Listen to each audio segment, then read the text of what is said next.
Secret Invasion continue de nous surprendre avec un très bon épisode. Bien sombre, bien espionnage comme on aime. Et je vous propose de lancer ensemble ce nouveau format. Un format où nous revenons chaque semaine sur chaque épisode de vos séries préférées, notamment Disney+. Et on tente ensemble de décrypter et décortiquer tout ce que vous auriez pu rater. Et cet épisode était intense, bien plus intense qu'on ne le pense, car il nous révèle la promesse de Fury qui a poussé les Skrulls à les envahir, l'importance de cette menace, mais également les détails sur ce qui se cache vraiment derrière tout ça. Et bien sûr, ce que ça implique pour la suite du MCU. Sans parler de la fin de cet épisode qui remet beaucoup de choses en question. L'été est là, et comme promis, je suis de retour de vacances pour enfin vraiment commencer l'aventure YouTube.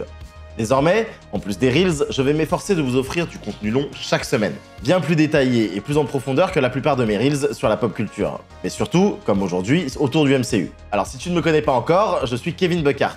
Pour ne rater aucune de mes prochaines vidéos, il ne te reste plus qu'à t'abonner, laisser un petit like pour le référencement, et bien sûr, gonger cette énorme cloche. Comme ça, plus d'excuses. Allez, un dernier mot pour vous dire qu'ici on va spoiler, et que si vous n'avez pas encore vu l'épisode, il vaut mieux revenir après. On y va. You're telling me there's a million Skrulls walking amongst us right now? Humans can't coexist with each other, Taylor! Nous commençons cet épisode en 1997, soit 2 ans après les événements de Captain Marvel. À la fin du film, nous les voyons partir à la recherche d'un nouveau foyer. À l'époque, ils n'étaient que quelques-uns, mais la guerre contre les Kree les a rattrapés, puisque 2 ans après, ils reviennent bredouilles vers Fury en ayant perdu pas mal de monde.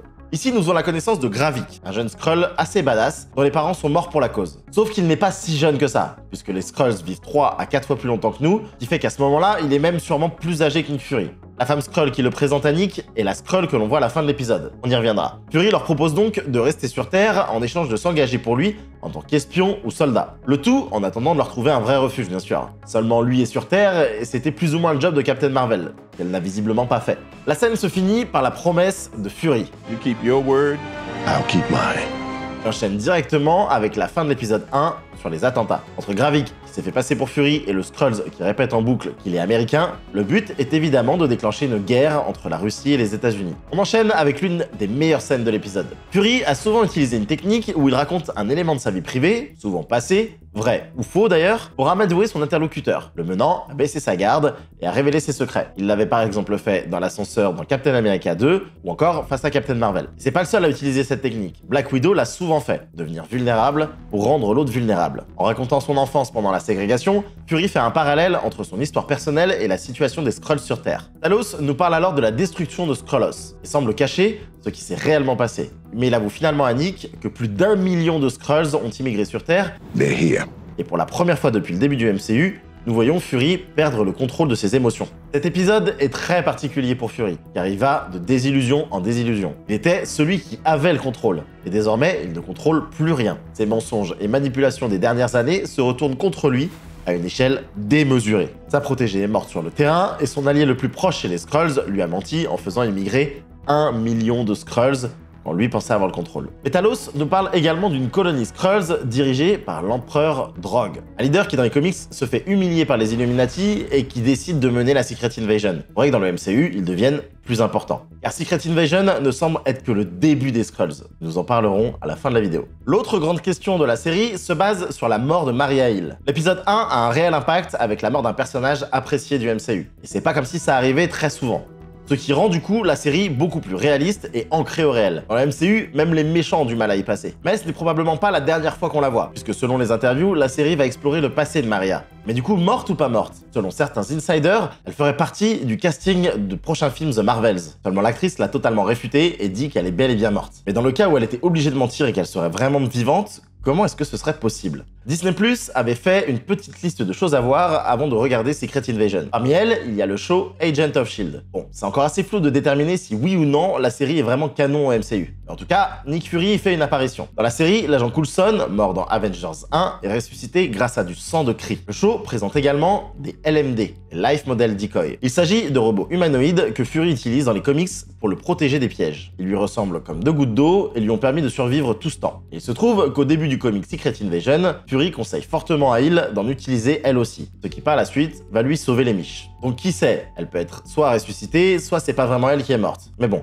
ce serait vraiment étrange dans une série sombre qui commence aussi bien de tout gâcher avec un twist comme celui-là. Et puis il faut bien éliminer 1 ou 2 personnages de temps en temps. commence à y en avoir un peu trop là. On enchaîne avec les flash infos qui viennent nous résumer les événements et les conséquences des attentats. Elles sont l'équivalent dans le monde du MCU de CNN, de la BBC et de Fox News. Mais surtout, elles viennent nous présenter les personnages présents au Conseil des Skrulls. Autour de la table, nous pouvons reconnaître la première ministre britannique, le secrétaire général de l'OTAN, qui est l'alliance militaire occidentale, et le présentateur de la parodie de Fox News. Il est plus difficile de reconnaître les deux autres, mais on peut estimer qu'ils ont des postes importants dans d'autres régions du monde, comme par exemple en Asie ou en Inde. Et on le sait depuis l'épisode 1, Talos s'est fait évincer de ce conseil. Avec l'arrivée massive de Skrulls, il a été compliqué pour lui de pouvoir continuer à les fédérer autour de Fury. Et alors que Gravik souhaite une invasion plus agressive,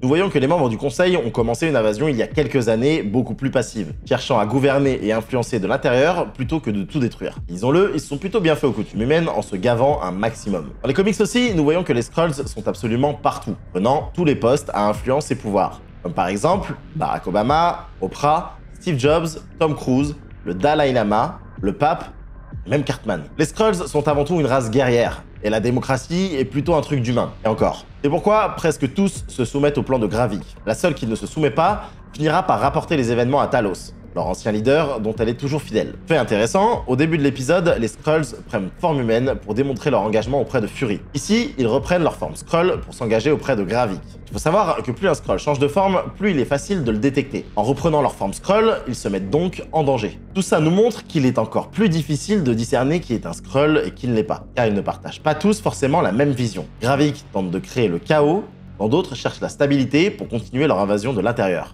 Ce qui rend presque impossible de savoir si James Rhodey est un Skrull ou non. De son côté, nous le voyons défendre les intérêts des États-Unis, devant la première ministre britannique qui a rallié Gravik.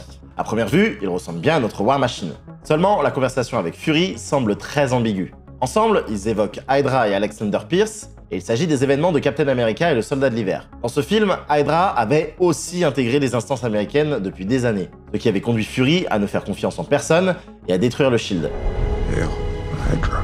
On apprend que Fury n'était pas le seul à être au courant des Skrulls, puisque le gouvernement américain a lui aussi intercepté un vaisseau de Skrulls il y a une quinzaine d'années, c'est-à-dire juste après Iron Man 1. I am Iron Man. Et que potentiellement, eux aussi s'en servent comme soldats ou espions. Fury comprend alors qu'il ne contrôle plus rien depuis très longtemps, et que l'invasion est potentiellement beaucoup plus profonde qu'il ne le croit. Seulement, James Rhodey finit par me faire douter. Premièrement, car il semble vouloir éliminer Fury. I'm Nick Fury. Pas juste le virer. Mais également car le sujet des Avengers a été évoqué. Premièrement au Conseil. Gravik dit avoir une solution contre les Avengers. You don't think I thought about that? Et Rhodey demande maintenant à Fury de les appeler. Seulement Nick le sait. S'il les appelle, personne pourra empêcher les Skrulls de se faire passer pour eux. Et depuis Endgame, plus personne n'a vraiment de contact avec les super-héros. Pas même War Machine. Il est certes un Avengers, mais il était surtout le pote de Tony. Et aujourd'hui, le seul à être resté en contact avec eux est peut-être Fury. Et si Rhodey est un Skrull, pourquoi voudrait-il faire venir les Avengers et quel serait vraiment le plan de Gravik pour les contrer? Lors de l'interrogatoire, notre ami Skrull avoue que Gravik construit une machine pour rendre les Skrulls plus forts. Quand Giya découvre cette machine, elle découvre également dans l'ordinateur que les chercheurs travaillent sur des échantillons d'ADN. Le premier est un échantillon de Groot, probablement retrouvé soit au Wakanda, soit dans les ruines de la bataille de Endgame. Le second est un Frostbeast. Souvenez-vous, il est resté sur Terre à la fin de Thor The Dark World. Skull Obsidian est l'un des membres du Dark Order de Thanos qui a perdu son bras lors de la bataille contre Iron Man et Wong. Et enfin, un extrait d'ADN de Extremis, le virus vu dans Iron Man 3. D'ailleurs, il semblerait que c'est un virus encore répandu puisque l'on voit dans Shang-Chi un combattant être atteint d'Extremis. Et il se peut qu'avant la fin du show, nous voyons d'autres ADN, puisque l'homme de main de Gravik dit ne pas encore avoir trouvé l'élément que cherche le Skrull. Les expérimentations vont mener à créer un Super Skrulls. Dans les comics comme dans le MCU, les Skrulls sont capables de changer d'apparence, mais en aucun cas de prendre les pouvoirs de ceux qu'ils copient. Seulement, les Skrulls sont une race très développée, et en capturant certains héros et en faisant des expériences sur eux, ils parviennent enfin à reproduire leurs pouvoirs. Le comic Secret Invasion voit arriver des centaines de Super Skrulls sur Terre, avec tous les pouvoirs des super-héros Marvel. Et le tout premier Super Skrull, lui, avait les pouvoirs des 4 Fantastiques combinés. Ici, avec le bras de Groot, il retrouve l'élasticité de Mr. Fantastic. Avec Extremis, le pouvoir de feu de la torche. Avec Skull Obsidian, la résistance de la chose. Et avec la Frostbeast, je sais pas. Mais il manque le pouvoir de Sue Storm. C'est d'ailleurs sûrement pour ça qu'il cherche un autre ADN pour en faire un véritable Super Skrull presque identique à ceux des comics. Lui donner un pouvoir quasiment similaire à ceux de la Femme Invisible. C'est pourquoi, si les Avengers se mêlaient à la fête, ils pourraient facilement se retrouver capturés et remplacer eux et leurs pouvoirs. Revenons en 2 minutes sur l'interrogatoire. La personne interrogée est le Skrull déguisé en américain terroriste, celui qui a été arrêté pour l'attentat de Moscou. Et Sonia Falsworth semble être une spécialiste en Skrull. Après avoir vérifié qu'il s'agissait bien d'un alien, elle lui injecte un liquide qui lui fait bouillir le sang. Il se peut très bien qu'il s'agisse d'une version d'Extremis qui n'explose pas, mais le liquide est bleu et semble rappeler du sang de Kree. Le sang de Kree a des vertus régénérantes pour l'humain. Avec celui-ci, que Coulson a été ressuscité dans Agent of S.H.I.E.L.D. ou encore que Captain Marvel a été soigné après l'explosion du Tesseract. Seulement, il se peut que sur les Skrulls, le sang est l'effet d'un poison. Quand Gravik arrive pour récupérer le prisonnier, il massacre tous les agents russes. Les Skrulls sont certes plus forts et plus résistants que les humains, mais surtout, Gravik a suivi l'entraînement du S.H.I.E.L.D., ce qui le rend extrêmement dangereux. Mais pendant ce temps, nous voyons Gaïa passer un coup de téléphone. À la fin de l'épisode 1, tout laissait penser que Gaïa avait trahi son père. Seulement dans cet épisode, elle demande à Gravik comment il avait deviné que Fury serait sur les lieux de l'attentat, ce qui nous indique qu'elle ne les a pas trahis. Au contraire, alors que Gravik sort avec le prisonnier, nous voyons que la planque de Moscou est compromise. Il se peut donc que Gaïa ait profité qu'un Skrull avait été interrogé pour donner la planque à son père par téléphone, condamnant le pauvre prisonnier à une exécution sommaire, puisque Gravik pense que c'est lui le traître. C'était pas très clair durant l'épisode, mais je pense que Gaïa est bien un agent double. Nous arrivons à la fin de l'épisode où nous voyons Nick récupérer une voiture dans une safe house et se diriger dans la campagne anglaise. Dans cette maison, nous retrouvons la Skrulls du début qui a mené Gravik enfant à Fury. Elle semble être l'épouse de Fury, qui laisse sa bague et sa vie privée dans cette maison, histoire de les protéger, un peu comme le faisait Hawkeye dans Avengers Age of Ultron.